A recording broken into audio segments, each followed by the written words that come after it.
The book is called Data Modeling Made Simple Using PowerDesigner.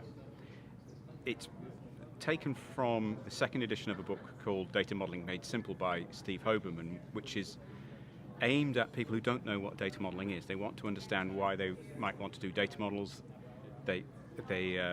Perhaps they're learning how to do data modeling, so they want to know more about attributes, entities, data elements, the different types of data model, what they're for, how you get from one to the other.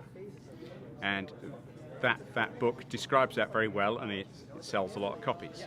But what it doesn't tell you how to do, well, it doesn't tell you how to do that stuff in any particular tool, because it's tool agnostic. The purpose of this book is to help people know how to do this stuff in PowerDesigner.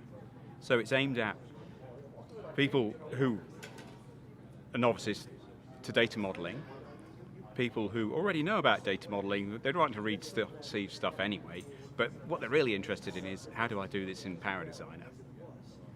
That's the two main target audiences. Actually, there is a third one, people who are not interested in data modeling at all, but want to know basically, how do I use PowerDesigner? Which is one reason I've structured the book in a particular way, that if you read chapter 5, it takes all the fundamentals of PowerDesigner. It doesn't really matter what you're working on. We use data models as our examples because it's a data modeling book, but it really doesn't matter what you do.